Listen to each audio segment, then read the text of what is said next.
All right, my name is Bailey Gibson. Here is my audience. All right.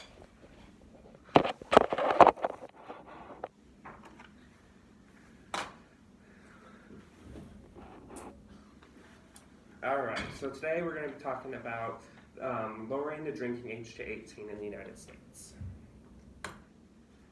All right, so did you know that 17.5% of drinkers in the United States consist of underage drinkers? That's a lot of people. So today we're going to talk about why the drinking age should be lowered to 18 in the United States. And there's a couple reasons why. If we were to lower the drinking age to 18, there would be less people that are breaking the law and less injuries. I chose this topic because it's a controversial topic throughout the United States, and a lot of people have their opinion on it. So I wanted to show you today with some facts on why we should lower it. The main points I'm going to be touching on is joining the military and voting at 18. I think that if you should join the military at 18 and vote, you should be able to drink.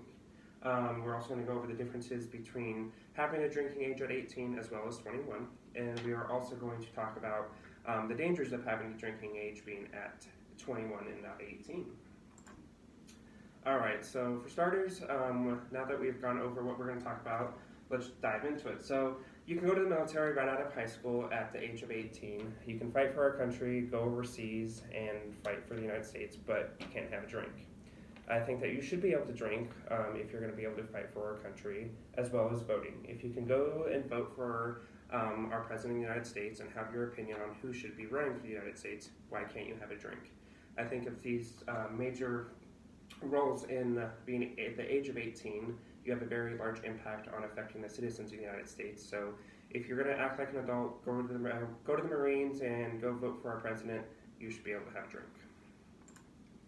Now that we have talked about being able to join the military and vote for the United States president, let's dive into the differences of being able to drink at 18 compared to 21.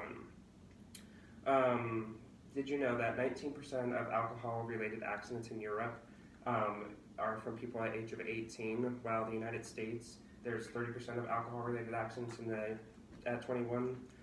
This shows that in Europe, with the drinking age being lower at 18, there's fewer accidents, so I believe that if we were to lower the drinking age in the United States, their accidents would not increase, as Europe models that it doesn't. Another reason that we should lower the drinking age to 18 and not 21 is because the medical background around it.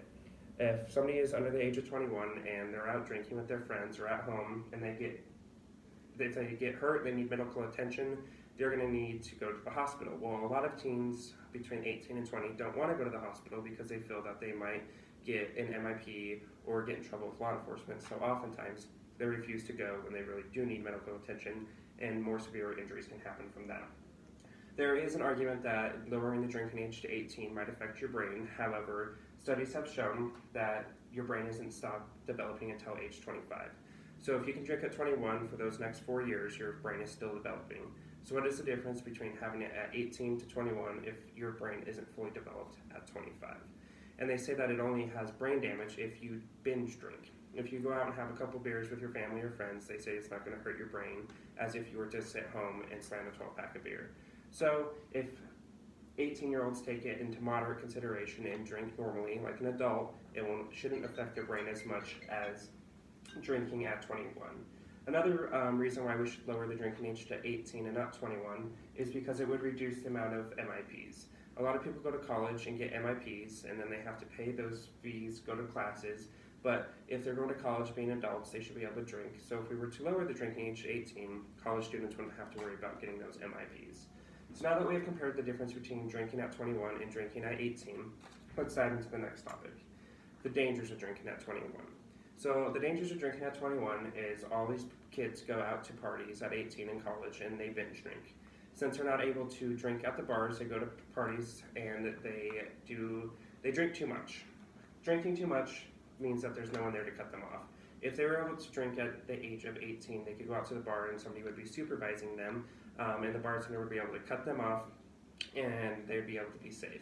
But since they can't, they sit at home and they drink with their friends, or they are at parties and they binge drink, and they get to the point where they might pass out, or they might have to get their stomach pumped because there's no adult supervision. If they're able to go out to the bars with their parents, their friends, there's going to be that bartender who could say, "You're cut off, we're going to call you a taxi to get you home. So there's always that upper adult supervision to watch people to make sure that they are staying safe. The reason why we should lower the drinking age is because if you can go serve our country, you should be able to have a drink. If you're going to be able to fight for the citizens of the United States, why not be able to have a drink while you're out overseas? Another reason is if you're going to vote for the president of the United States, you have a big impact, your voice is going to be huge, you should be able to drink. It's going to save lives and reduce law infractions because if you can drink at 18, you're not going to be able to binge drink out at the bars and they're going to be able to keep you safe and you won't have to feel like you need to go to someone's house and drink until you can't stand anymore and then you have to go to the hospital. And then a lot of times 18-year-olds to 20-year-olds won't go to the hospital because they fear that they might get in trouble with law enforcement. And it will also reduce the amount of unsupervised parties that college students often have at home. If you're going to be treated like a young adult at the age of 18, you should be able to act like a young adult. These are reasons why we should lower the drinking age to 18 and 21. Thank you so much.